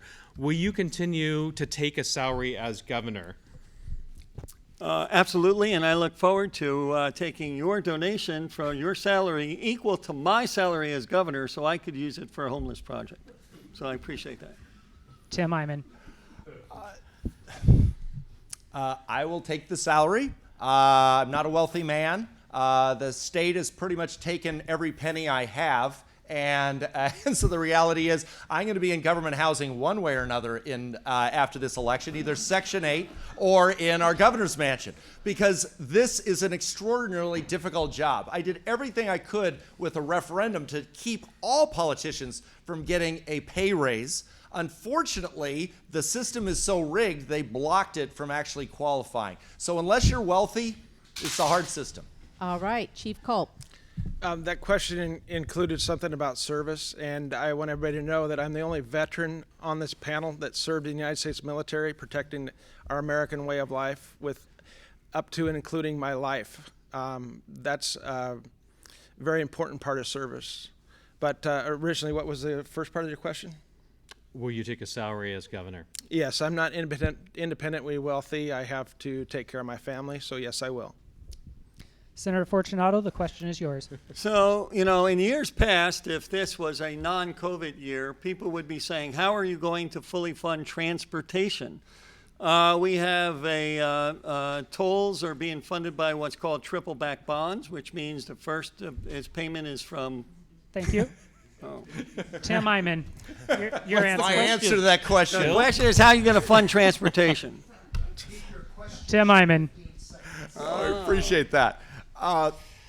Not with car tab money. Very clearly, the voters have said emphatically they do not want higher car tab fees. I would make sure there's no paper mile tax. Jay Inslee, this is one of his major obsessions, is making sure to do a paper mile tax. We need to use existing revenues more effectively, and frankly, the priorities of government program that Dino Rossi and Gary Locke implemented in 2003 is the model. You look at the existing revenue, spend it more effectively. Not go with revenue first, you actually use existing Thank you. revenue. Chief Culp. We don't have a revenue problem in this state. We have a spending problem in this state. Like I mentioned earlier, the state budget has almost doubled in the last 10 years. There's plenty of revenue. We just need to prioritize it. Joshua Freed. Olympia has plenty of money. They just have the wrong priorities. When I served on the East Side Transportation Partnership, I would continue to pound my fist saying that our plans need to be focused on congestion relief. Yet, in the legislature this year, they removed that as a requirement. I'm sick and tired of pet projects that come from Olympia without truly addressing the congestion needs that we have. We've seen congestion increase by 108% under Jay Inslee. It's time to get cars moving again because we're limiting the growth of our economy when we're not putting our investment of our dollars in places that make a true impact in moving the majority of commuters. Okay, can I answer my own question? Nope. Sorry. Tim The Iman. state was asking permission. That was your Tim mistake. Iman. Answer me the same question, Tim. Candidate Iman, the question is yours. And it's how many seconds? You have 15 seconds for the question, 30 now. seconds for everybody to answer. 10 now, exactly. Is attacking each other going to get us more likely to defeat Jay Inslee in November? Does it make it stronger or weaker Thank a you. chance? Chief Culp. I don't think pointing out differences and flaws in other candidates is attacking anyone. We have to get through the primary, and the Washington voters deserve the best leader for that task. And if you think things are bad now, wait till after the primary. Did anybody miss the 2016 election? We're fighting for the executive branch of our government right now. And one of us has to get there, and the voters need to know who it is. Joshua Freed. I think it's quite clear. If you spend time attacking me, you're not focused on Inslee and you're not right for the job. I'm focused on Jay Inslee. If we're all shooting our arrows on Jay Inslee, then the person who makes it through the primary is going to have a weakened candidate in the Democrat seat, and then we can finally take back what the Democrats have controlled for 35 years. This is our year. This is the one we've been waiting for. Politics is cyclical, and for 35 years we've had one party controlling the governor's mansion, the longest run in the United States of America. Let's take advantage of this. Let's not waste our time. Senator Fortunato. So when you look at pointing out somebody else's flaws, is that really an attack, or is that educating the voter on what's the difference between you and somebody else? And so I guess that's the question. Is it an attack if we say, hey, I'm better than so-and-so because he has this and I don't? All right, so that was round one of this. How you like? I so wanted to talk. All but right. Go ahead. So we're going to do another round, and this time we're going to start with Freed. So Freed, the question is yours. Great. So in your present position, how many people are you currently managing?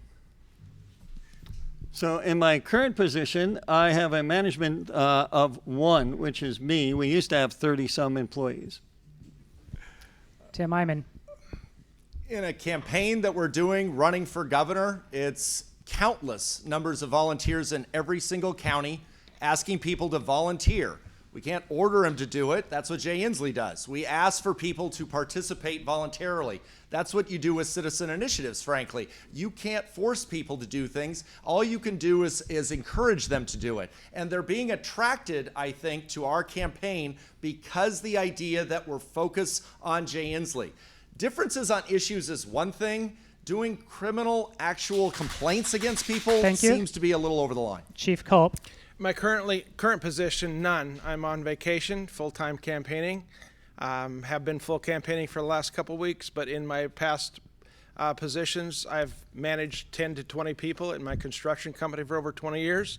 And when I was in the U.S. Army, I was in charge up to 150 people. Senator Fortunato, the question is yours. So, you know, when we talk about this wide range of things, we have K-12 education. What are your plans to help keep more money in K-12 education and limit the damage from the budget cuts? Tim Eyman. One of the initiatives I sponsored several years ago was called Fund Education First. And it's a basic idea that was actually introduced by the legislature in several different legislative sessions that said, let's make sure that the highest priority things get funded first, and when you run out of money, the lowest priority gets taken away. That is exactly the kind of model that we need to have. It is called priorities of government. This is exactly what Dino Rossi and Gary Locke did in 2003. When there was an actual budget crisis, they worked together looking at existing revenues and spending them more effectively. I think that's a better way to go. Chief Culp. We need to cut through the bureaucracy at the state level. That sucks up a ton of money for education that doesn't make it down to the local level. And also we need to send more of the responsibility and the power to our local school districts and to the parents. Joshua Freed. Great. Education is a paramount responsibility of state government. You need to make sure that we're fully supporting the schools in Washington State. Yet at the same time, I want parental educational choice, allowing parents to retain their dollars through what I call a educational tax credit, so parents can choose the educational choice that they want. We spend about $17,500 per student on average in Washington State. If we allow parents to keep even $2,000 to $4,000 of their property tax dollars that go toward education, let them choose if it's their private school or if it's homeschool. That's what we want. All right, thank you. Tim Eyman, the question is yours. Nothing comes to mind, so I will just say there's going to be tremendous pressure in the next legislative session to raise taxes. What have you done over your career that makes it where people will believe you when you say, I will veto any tax increase if that's your position? Chief Culp. When I took over as chief of police in Republic, I cut 30% of the budget the first month. When I stood up for citizens' rights back in 2018, I didn't have a platform. I didn't have anything to gain. I had my job to lose. That's called integrity, when you do the right thing when nobody's looking. Joshua Freed. I was the campaign manager for the No New Gas Tax Initiative, and I also, when I was on Bothell City Council for 12 years, I did not vote to raise taxes. Yet we saw an incredible growth in the economy in Washington State, and we saw an incredible growth in Bothell as we attracted investors that saw the vision. And so we don't have to increase taxes. I think of all tax dollars in forms of investment, where we want to see a return on that investment. That's how I'll lead Washington State, always looking out for the dollars that the taxpayers entrust me with. Senator Fortunato. Repeat that question again. He was. Tim Eyman. What is it that you've done over your career back in 2000 when you were in the legislature, and then now? What have you done that would give people confidence that when you say you would veto taxes, that people would believe it? So I haven't really voted for a single tax increase of any consequence since I've been in the legislature. I've been the anti-tax person. We've sponsored numerous tax cuts. One of the things you hear people say is, our sales tax is regressive. I sponsored a bill to eliminate sales tax on food and clothes, which would give a greater benefit to lower income people. And Chief Culp, this last question is yours. Okay, everybody's going to love this one. What is your campaign vision in a nutshell? Joshua Freed. Campaign vision is the nutshell. It's to build coalitions across the state of Washington. We have certainly regional directors. We're building a ground root base of support. But ultimately, it's gathering people around a common vision for Washington State, seeing that we want to move the economy forward, seeing we want to address the rise of crime and what's happening in the drug culture in Washington that has not been addressed and actually see is being grown under this current governor. We've seen a state of lawlessness in Washington State, and people are feeling left safe at home. It's time to restore safety and civility in Washington State. And that's our focus of our campaign. Senator Fortunato. So one of the things is getting government off the backs of people is what appeals to a lot of people in a broad spectrum. Having that equality across the entire state and having that as part of your message. And then, but more importantly, having actual solutions. Many times everybody here simply states the problem. They don't actually state the actual solution to solve that problem. So that's what I believe that is the appeal from my campaign across the state. Tim Eyman. In a nutshell, to save Washington from 4 more years of Jay Inslee. Honestly, that is it. I fundamentally believe that when it comes to taxes, government power, executive power, property rights, Second Amendment, everything that we all believe in, he has fundamentally taken us in the wrong direction. And after 17 statewide campaigns, I fundamentally believe that I focused and disciplined enough to be able to take the gauntlet, which is ahead of us. And Lauren's exactly right. This is patty cake compared to that future that we have ahead of us. All right. Thank you all candidates very much for all of your words tonight. And you now have 2.5 minutes for your closing remarks, and we will start with Tim Eyman. The people of the state of Washington have a choice in August. Who is it that you want to challenge Jay Inslee?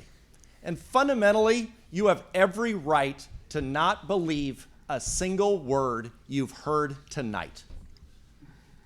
Every single person running for office talks about what they will do if they win.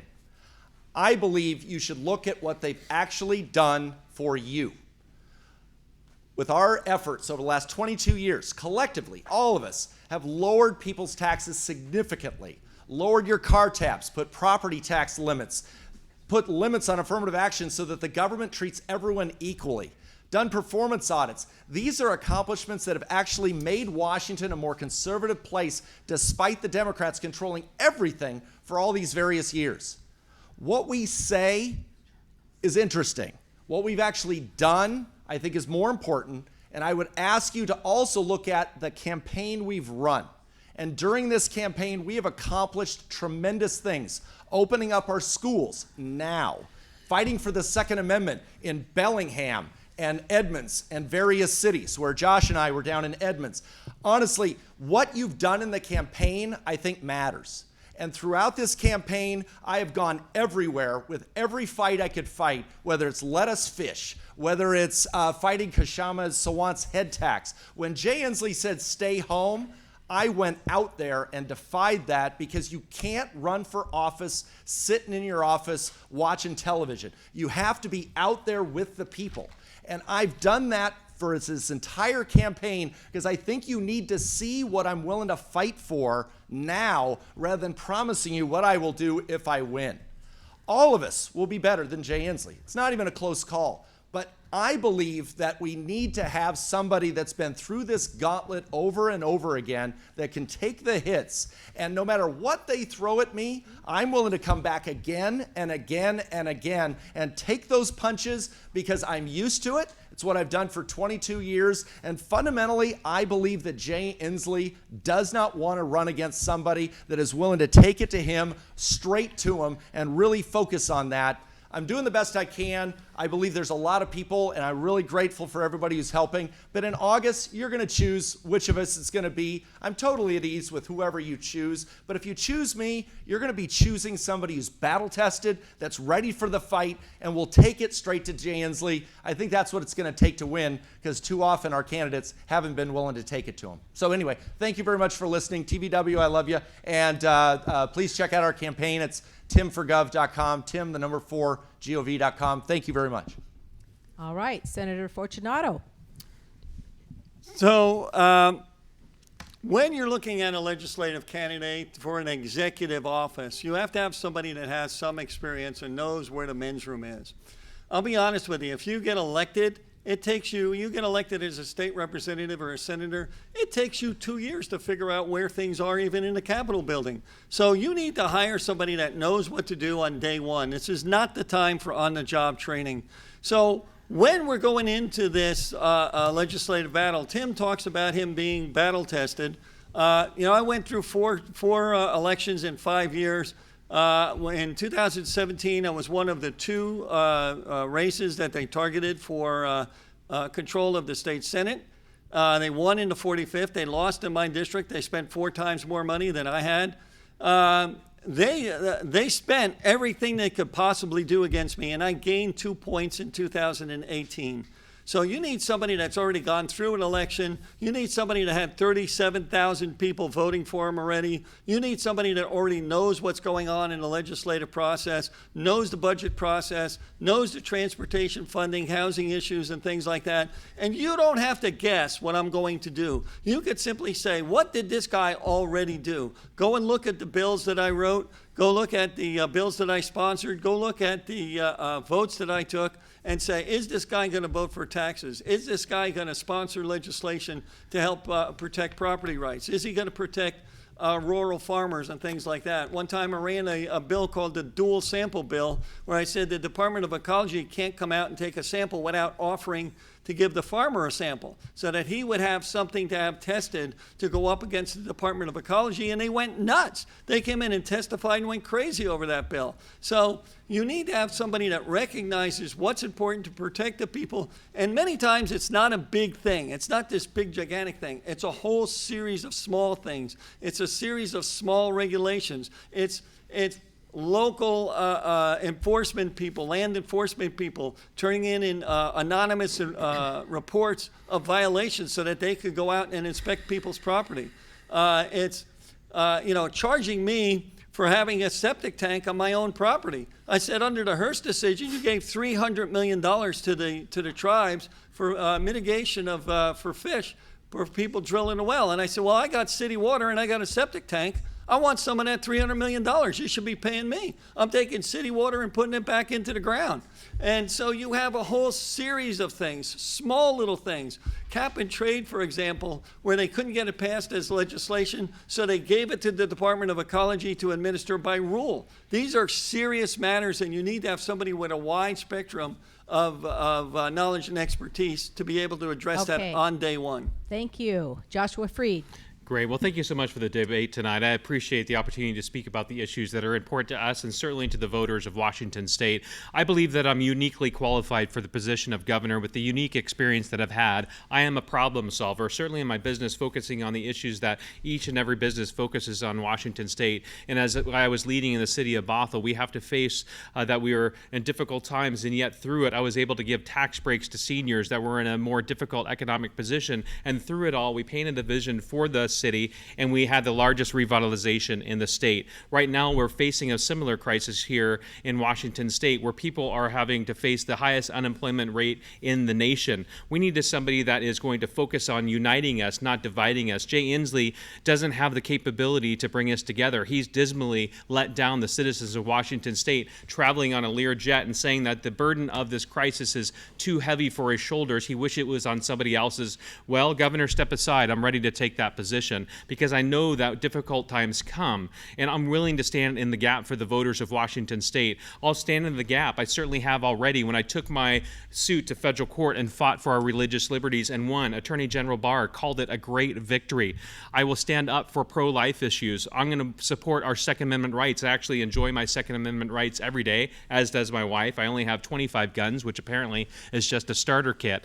But we see those rights continue to be under assault here in Washington state. We need to continue to push back. I'll be a governor that supports our state and U.S. constitutions. And yes, I've read fully both of them, and I will stand to advocate for the rights of the people, as I already did. I beat Jay Inslee once in court, and I'll beat him again in November. Listen, I was the co-sponsor of Referendum 90, already advocating for the citizens of Washington state, for the most vulnerable among us. Day one, I'm going to reverse the sanctuary state status that has victimized children across our state. We are a rampant sex trade here in Washington state, where average age 12-year-old boys and girls are sold in slavery. That is an evil of which we need to stand against, which Jay Inslee allows here. We have people suffering dismally in Washington state with the highest unemployment rate in the nation. I've talked to them, I've met with them, I'm sat on the sidewalk and heard their personal stories. For me, this is not a political campaign. This is a humanitarian effort where we need to turn around what's happening across the state when it comes to drug addiction. I think about the mentally ill, July 2018, 2 years ago, when the federal government comes in, they take away certification, and now we have 30% of the homeless struggling from struggling from unaddressed mental health issues. I used to serve on the King County Mental Health Advisory Board. My own grandfather struggled from mental health issues. I am a uniter. I want to bring people together to address the myriad of failures under this current governor, and I'd appreciate everyone's vote. Go to freedforgovernor.com. Thank you. Chief Culp.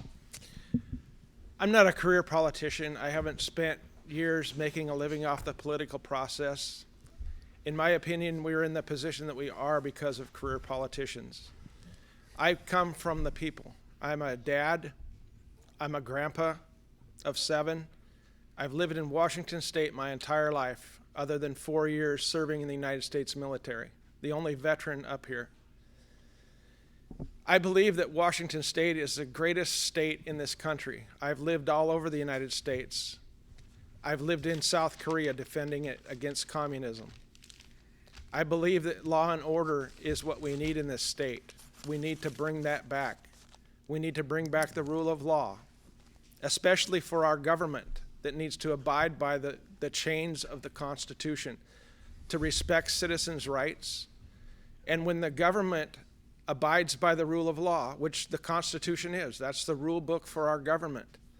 When it stays within the confines of the Constitution, everyone in this state will feel much more individual freedom and liberty. And that's the role of our government. I've spent my life taking care of my family, serving my country, building a business from nothing, and for the last 10 years protecting my community and putting bad people in jail and helping good people. And I will continue to do that as your governor.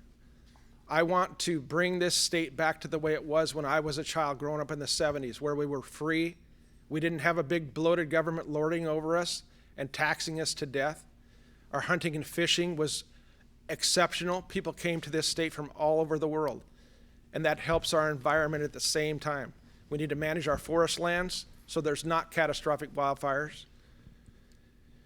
And we need to bring back our fisheries. Our hatcheries need to be putting out full bore. We need more hatcheries. We need to take care of predators both on land and in the sea, and we need to increase the spawning habitat in our streams.